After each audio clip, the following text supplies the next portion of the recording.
Welcome to Suno News. This is Amama Mahmood. Let's get started. President Donald Trump asserts that Iran is devastated and urgently seeks the reopening of the Strait of Hormuz to alleviate economic pressure. While Trump expresses dissatisfaction with Tehran's latest peace proposals, US national security teams are reportedly reviewing the new terms to end the blockade. While public defiance remains, Iranian Foreign Minister Abbas Araghchi is expected to share a revised peace proposal with Pakistan in the coming days, aimed at breaking the current deadlock. This diplomatic push comes as President Trump faces growing domestic unrest over record-high gasoline prices and a Pentagon assessment that warns of a prolonged frozen conflict in the Middle East. Reports from CNN suggest that the US and Iran are engaged in vigorous behind-the-scenes diplomacy to de-escalate regional tensions. The pivot of the talks focuses on returning to pre-conflict positions and ensuring the Strait of Hormuz remains open without any tolls or transit obstacles. Donald Trump delivers a sharp critique of the German Chancellor and politician Friedrich Merz after the latter praised the strategic prowess of Iranian negotiators and warned that Washington faces a humiliation with no clear exit strategy, warning that a nuclear-armed Iran would hold the entire world hostage. Trump defends his aggressive stance, claiming he is doing what previous leaders failed to do, while linking Germany's poor economic performance to its foreign policy. Pakistan's permanent representative, Asim Iftikhar, tells the UN Security Council that the instability in the Strait of Hormuz is crippling the global economy.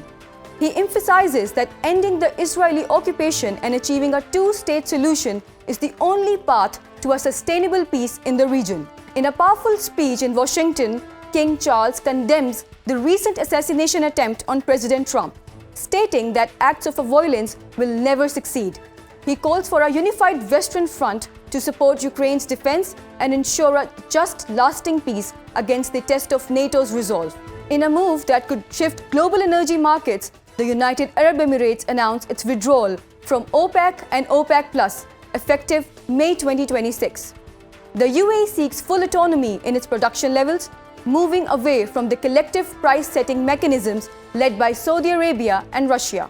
And the Prime Minister of New Zealand and the UN Secretary-General hold separate telephonic conversations with Prime Minister Shehbaz Sharif and Deputy Prime Minister Ishaq Dar.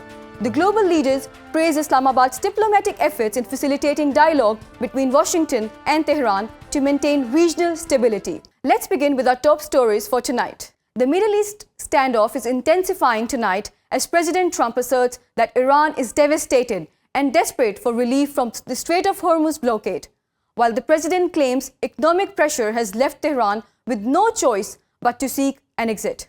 He remains publicly dissatisfied with their latest peace proposals, citing a failure to address the permanent dismantling of Iran's nuclear program. Despite the harsh rhetoric, intensive back-channel diplomacy is underway to de-escalate the crisis.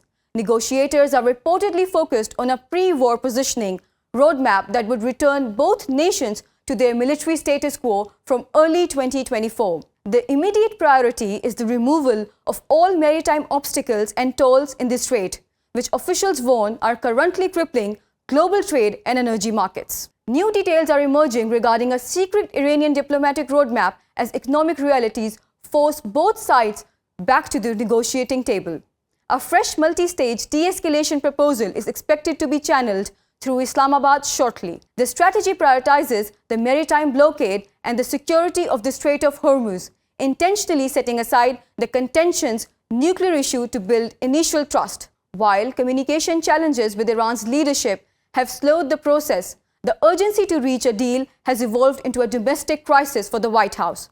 US gasoline prices have spiked to a multi-year average of $4.18 per gallon due to the deadlock, sparking internal friction within administration. With warnings that the region could settle into a frozen conflict, international efforts are now focused on persistent diplomatic facilitation to prevent a total collapse of regional security. That's all for tonight.